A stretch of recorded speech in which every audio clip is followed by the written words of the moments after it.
Excellent classes की तरफ से मैं हरिओम गुप्ता आपको प्रोवाइड करा रहा हूँ इन्वायरमेंट का ये next practice set. Dear student, जैसे कि हमारा एक वीडियो प्रतिदिन चैनल पर डाला जाता है जिसमें हम आपको एक प्रैक्टिस सेट प्रोवाइड कराते हैं ताकि आप उस प्रैक्टिस सेट को अटेम्प्ट करें और अपनी तैयारी का मूल्यांकन करें। इस प्रैक्टिस सेट में प्रायः 30 क्वेश्चन होते हैं। अगर आप इसमें से 25 से ऊपर स्कोर करते हैं डियर स्टूडेंट, तो आपकी तैयारी अप टू द मार्क है। अगर आपकी तैयारी इस लेवल की नहीं आ रही है, आपके नंबर 25 से कम आ रहे हैं, तो आपको और ज़्यादा मेहनत की आवश्यकता है। डियर स्टूडेंट, ये पर्यावरण सीरीज जो हमने स्टार्ट की है, जैसे कि कॉम्पिटिटिव एग्जाम में पर्यावरण का पार्ट जैसे जैसे बढ़ता जा रहा है, अधिक से अधिक क्वेश्चन पर्यावरण और एनवायरनमेंट से रिलेटेड पूछे जा रहे हैं, इसलिए इन पर्यावरण की टेस्ट सीरीज सबसे पहले कंप्लीट कराई जा रही है। आपको प्रतिदिन मैं 30 मोस्ट इम्पॉर्टेंट क्वेश्चन कराता हूं, जिसमें आपको एग्ज़ाम में बहुत ज़्यादा हेल्प मिलेगी। आते हैं क्वेश्चन नंबर 1 पर। क्षोभ मंडल की औसत ऊंचाई कितनी है?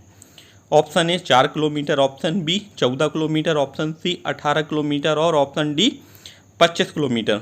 तो स्टूडेंट, यहाँ पर आपको 4 ऑप्शन में से सही पिक करना है। अगर आपकी तैयारी अप टू द मार्क है तो जुड़े रहिए मेरे साथ प्रैक्टिस सीरीज में।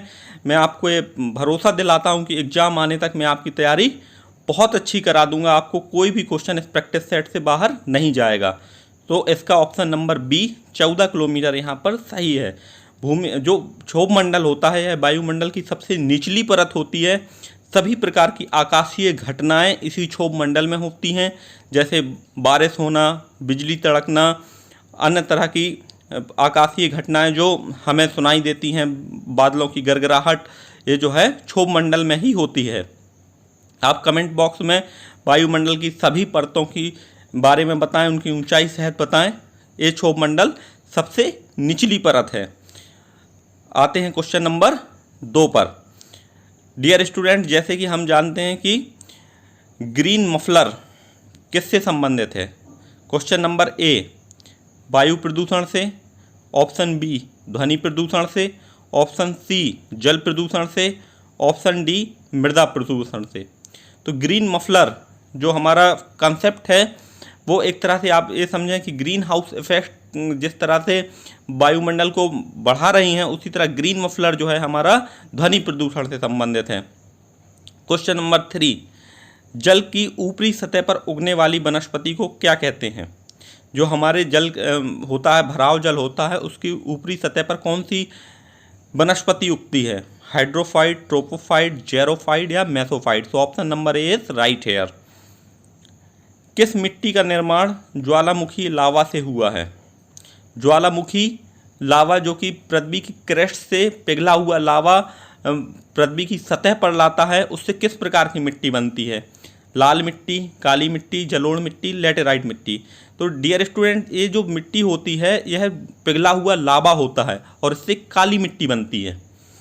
ओके, आते हैं क्वेश्चन नंबर 5 पर।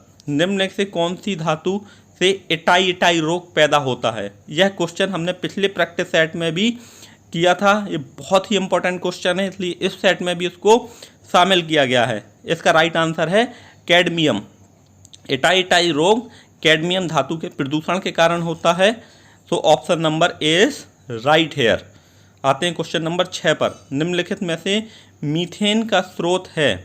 मीथेन जिसको CH4, कार्बन का एक अणु और हाइड्रोजन के 4, CH4 से कौन मीथेन का मुख्य स्रोत क्या है? धान का खेत, कोयले की खनन, गीली भूमि और इनमें से कोई नहीं। एक क्वेश्चन भी डियर स्टूडेंट मैंने पहले डिस्कस किया है।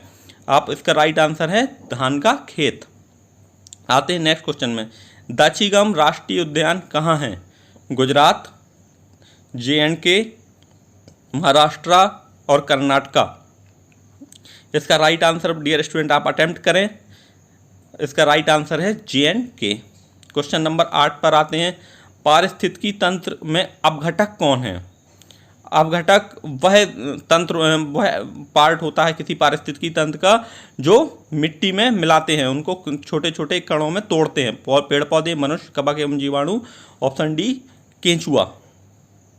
तो डियर स्टूडेंट, यहाँ पर पूछे गए हैं ऐसे पार्ट पूछा गया है जो अपघटन करता है। तो जैसे जानते हैं कवक और जीवाणु अपघटन करते हैं, ये अपघटक हैं। क्वेश्चन नंबर 9 पर आते हैं। निम्न विटामिनों में किस में कोबाल्ट पाया जाता है? ऑप्शन ए B1, B6, B12 और ऑप्शन डी विटामिन सी। जो बेरी का रोग होता है वो होता है विटामिन बी की कमी से, और स्कर्बी का रोग होता है विटामिन सी की कमी से। यहाँ पर राइट आंसर है B12। आते हैं क्वेश्चन नंबर 10 पर। भारत में सर्वाधिक क्षेत्रफल पर कौन से वन पाए जाते हैं? उष्ण कटिबंधीय पर्णपाती वन, कटीले वन, उष्ण कटिबंधीय सदाबहार वन या पर्वतीय वन। तो इसमें पूछा गया है सर्वाधिक क्षेत्रफल पर भारत के कौन से वन पाए जाते हैं। आप अटेम्प्ट करिए, आपके पास 4 ऑप्शन हैं और फिर आप अपना मूल्यांकन करें कि आप इस सही आंसर दे पाते हैं या नहीं। यहाँ राइट आंसर है ए। आते हैं क्वेश्चन नंबर 11 पर।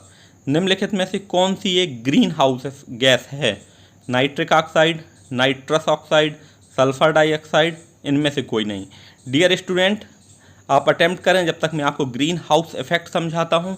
जो अधिक अणुभार वाली गैसें होती हैं उनमें प्रकाश के अवशोषण को आने तो देती हैं, वो सूर्य का प्रकाश पृथ्वी की सतह तक आता तो है, लेकिन वो इंटरनल रिफ्लेक्टर की तरह काम करती हैं। इसका राइट आंसर है नाइट्रस ऑक्साइड।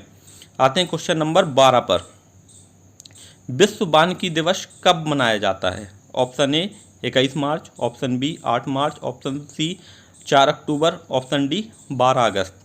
आपको विश्व वानिकी दिवस बताना है। तो आपके पास 4 ऑप्शन हैं, आप अटेम्प्ट करिए। ऑप्शन नंबर ए 21 मार्च सही है यहाँ पर। क्वेश्चन नंबर 13 पर आते हैं। निम्नलिखित भारतीय मानक समय रेखा इंडियन स्टैंडर्ड टाइम कितने राज्यों से गुजरती है? और यह उत्तर प्रदेश के इलाहाबाद के निकट नैनी से होकर गुजरती है। कितने राज्यों से गुजरती है? Option A 3, option B 4, option C 5 और ऑप्शन डी 6। बहुत ही आसान क्वेश्चन है। अगर आप बेसिक सी भी नॉलेज रखते हैं इंडियन के मैप की तो आप ये राइट आंसर दे सकते हैं। राइट आंसर है 5। यह 5 राज्य हैं: उत्तर प्रदेश, मध्य प्रदेश, छत्तीसगढ़, उड़ीसा और आंध्र प्रदेश। डियर स्टूडेंट, आपको 4 ऑप्शन में इन राज्यों के नाम दिए जाएंगे और इनमें से पूछा जाएगा किस राज्य से भारतीय मानक समय रेखा गुजरती है। तो इन 5 राज्यों को आपको याद कर लेना है ताकि क्वेश्चन अटेम्प्ट हो सके। क्वेश्चन नंबर 14 पर आते हैं। रेड डाटा बुक किससे संबंधित है? ये क्वेश्चन बहुत से स्टूडेंट्स ने गलत किया था, इसलिए पिछले प्रैक्टिस सेट का मैंने इसमें फिर शामिल किया है। ऑप्शन ए संसद से संबंधित, जीवाश्म पादप से संबंधित, संकटापन्न पादपों और जीवों जंतुओं से संबंधित, इनमें से कोई से नहीं। तो red data book student specially उन जीव जंतु और पादप के लिए है जो इंडेंजरमेंट में है। तो ऑप्शन सी वहाँ पर सही है। क्वेश्चन नंबर 15 पर आते हैं। विश्व में सर्वाधिक वन किस देश में पाए जाते हैं? ब्राज़ील, रूस, भारत और अमेरिका। तो ये आपको क्वेश्चन आपको बहुत ही आसान क्वेश्चन है। हम इसकी जियो लोकेशन के आधार पर भी बता सकते हैं। जो हमारा देश विषुवत रेखा के जितने समीप स्थित होगा वहाँ पर इन बायोडाइवर्सिटी उतनी ही अधिक होती है। याद रहे स्टूडेंट, बहुत से लोग यहाँ पर ब्राज़ील सही आंसर तय करते हैं, लेकिन ऑप्शन बी रूस वहाँ पर सही है। ये क्वेश्चन बायोडाइवर्सिटी से नहीं है, यह एरिया ऑफ फॉरेस्ट से है। तो राइट आंसर वहाँ पर रूस है। Question number 16। मानव त्वचा का रंग किसके कारण बनता है? हीमोग्लोबिन, इंसुलिन, एड्रेनल और मेलेनिन। डियर स्टूडेंट, यहाँ पर प्रोटीन पूछा गया है। किस प्रोटीन के कारण मानव त्वचा का रंग डिसाइड होता है? जैसे अफ्रीकन लोगों का रंग गहरा काला होता है, जबकि जो हमारे यूरोपियन कंट्रीज़ हैं वो मेलेनिन की उनमें कमी होती है। सो मेलेनिन के कारण त्वचा का रंग डिसाइड होता है। मेलेनिन अगर ज़्यादा है तो रंग काला होगा। क्वेश्चन नंबर 17 पर आते हैं। रेडियो तरंगों का परावर्तन कहाँ से होता है? ट्रोपोस्फीयर, समताप मंडल, आयन मंडल और मध्य मंडल। डियर स्टूडेंट, जो रेडियो तरंगें होती हैं वो हमारे क्षोभ मंडल से ऊपरी परत से जाकर रिफ्लेक्ट होकर आती हैं। बेसिकली ये आयन मंडल से रिफ्लेक्ट होती हैं। क्वेश्चन नंबर 18 पर आते हैं। खाद्य श्रृंखला बनती है। ऑप्शन ए उत्पादकों, उपभोक्ताओं एवं अपघटकों से, उत्पादकों मांसाहारी एवं अपघटकों से, उत्पादकों प्राथमिक उपभोक्ताओं से, इनमें से कोई नहीं। डियर स्टूडेंट, जो फूड चेन होती हैं उसमें जो हमारे प्राइमरी उत्पादक होते हैं वो होते हैं पेड़ पौधे। उसके तत्पश्चात प्राथमिक उपभोक्ता होते हैं जो पेड़ पौधों को उपभोग करते हैं। तो उत्पादक, उपभोक्ता और अपघटक, ऑप्शन ए यहाँ पर सही है। क्वेश्चन नंबर 19 पर आते हैं। मानव तंत्र में कौन सा एक पाचक एंजाइम नहीं होता है? ऑप्शन ए ट्रिप्सिन, गैस्ट्रिन, पेप्सिन और टाइलिन। डियर स्टूडेंट्स, ये हमारे सभी पाचक एंजाइम है, लेकिन एक जो है मानव के शरीर के तंत्र में नहीं पाया जाता है। आप अटेम्प्ट कीजिए इसको, अगर आप सही आंसर जानते हैं तो आप अपना विचार बनाएं। इसका राइट आंसर है गैस्ट्रिन, ऑप्शन नंबर बी वहाँ पर सही है। क्वेश्चन नंबर 20 पर आते हैं। फॉरेस्ट रिसर्च इंस्टीट्यूट कहाँ पर लोकेटेड है? नागपुर, देहरादून, नई दिल्ली और भोपाल। हमने आपसे नीरी पूछा था, national institute for environment research of India कहाँ पर था, तो उसका राइट आंसर था नागपुर। यहाँ फॉरेस्ट रिसर्च इंस्टीट्यूट पूछा गया, इसका आंसर है देहरादून। मिनीमेटा रोग किसके कारण होता है? मिनीमेटा रोग जो होता है वो जल में किस प्रदूषक के घुले होने के कारण होता है? बहुत ही आसान सा क्वेश्चन है, बहुत इंपॉर्टेंट क्वेश्चन है, बहुत से एग्जाम में पूछा गया है। इसका राइट आंसर है यहाँ पर ऑप्शन बी, पारा। पारा के कारण मिनी माता, जिसे इंग्लिश में कई बार मिनी मेटा भी लिखा होता है, वो पारा के कारण होता है। Question number 22। ब्राउन एयर का संबंध किससे है? अम्लीय धुआं, प्रकाश रासायनिक धुआं, औद्योगिक धुआं, इनमें से कोई नहीं। तो डियर स्टूडेंट, एक क्वेश्चन पिछले क्विज में भी शामिल किया गया था। वहाँ पे बहुत लोगों ने गलत किया, मेरे क्लास रूम बैच में भी बहुत से लोगों ने गलत किया, इसलिए इसको क्लियर करने के लिए ऑप्शन बी यहाँ पर सही है। Question number 23। निम्नलिखित कौन सा एक पादप हार्मोन है? इंसुलिन, साइकोटाइनिन, एस्ट्रोजन या थायरॉक्सिन। डियर स्टूडेंट्स, पादप हार्मोन जो केवल पादपों में पाया जाता है, प्लांट्स में पाया जाता है, ये कौन सा? इंसुलिन जैसा कि हम जानते हैं पैनक्रियास से सीक्रेटेड होता है, पैनक्रियास से निकलता है और जो ग्लूकोज होती है उसको पचाने में मदद करता है। अगर इंसुलिन की कमी हो जाती है तो कौन सा रोग हो जाता है? डायबिटीज़ हो जाता है। तो बेसिकली ये पादप हार्मोन्स तो नहीं है, ऑप्शन बी यहाँ पे साइकोटाइनिन राइट आंसर है। क्वेश्चन नंबर 24 पर आते हैं। भारत का सबसे गहरा बंदरगाह कौन सा है? विशाखापत्तनम, ऑप्शन बी मुंबई, तूतीकोरिन और पारादीप। डियर स्टूडेंट्स, यहाँ पर ईस्टर्न घाट और वेस्टर्न घाट में अगर हम देखें तो हमारा जो वेस्टर्न घाट है वो नेचुरल वहाँ पर बंदरगाह हैं, लेकिन जो हमारा विशाखापत्तनम में सबसे गहरा बंदरगाह है, ऑप्शन ए राइट आंसर है। क्वेश्चन नंबर 25 पर आते हैं। निम्न कौन सा देश, कौन सी नदी भ्रंश घाटी बनाती है? ये तो बहुत ही मोस्टली फ्रिक्वेंटली आस्क्ड क्वेश्चन है। गंगा, ताप्ती, बेतवा और सिंधु। तो नर्मदा और ताप्ती ऐसी दो नदियां हैं जो भ्रंश घाटी में बहती हैं। तो ऑप्शन नंबर बी, ताप्ती वहाँ पर सही है। क्वेश्चन नंबर 26 पर आते हैं। अचान कमार जैव मंडल आरक्षित क्षेत्र किस प्रदेश में है? ये बायो रिजर्व एरिया के बारे में पूछा गया है। Achanakmar, option A Odisha, option B Madhya Pradesh, option C Uttarakhand और option D Meghalaya. Right answer Madhya प्रदेश।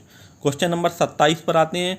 ट्राइटन किसका उपग्रह है? जिस तरह से हमारी पृथ्वी का उपग्रह चंद्रमा है, उसी तरह टाइटन किसका उपग्रह है? नेपच्यून, यूरेनस, शनि और शुक्र।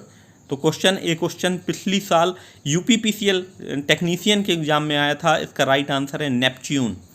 क्वेश्चन नंबर 28 पर आते हैं। एगार एगार किससे तैयार किया जाता है? शैवाल, लाइकेन, कवक या इनमें से कोई नहीं।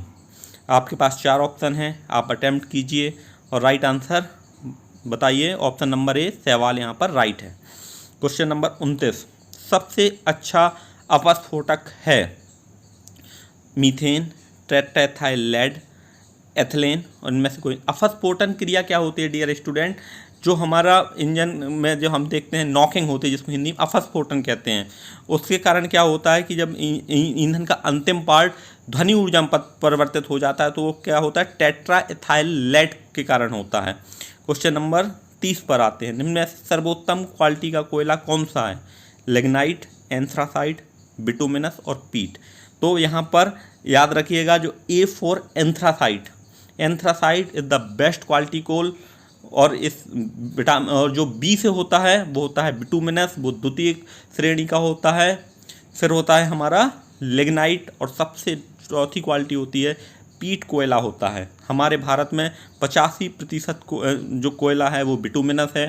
एंथ्रासाइड में जो कार्बन की परसेंटेज 85% तक होती है। डियर स्टूडेंट, जो कैलोरीफिक वैल्यू होती है उसका जो ऊष्मीय मान होता है एंथ्रासाइड का सबसे ज़्यादा होता है, प्रति 1 ग्राम जलाने पर सबसे ज़्यादा। इसी तरह जुड़े रहिए एक्सीलेंट क्लासेस के साथ। मैं आपको यहाँ पर विश्वास दिलाना चाहता हूँ कि आपको मैं प्रतिदिन एक प्रैक्टिस सेट प्रोवाइड कराऊंगा, जिस प्रैक्टिस सेट से आप आने वाले एग्जामों में अच्छे से अच्छा बेहतर परफॉर्म कर पाएंगे। तो आप जुड़े रहिए हमारे साथ और भी स्टूडेंट्स तक इसको पहुँचाएँ ताकि लाभ हो सके। सब्सक्राइब कर लें ताकि आपको प्रतिदिन हमारा प्रैक्टिस सेट आपको समय मिल सके। Thank you for watching. Keep like, share and subscribe. Thank you so much.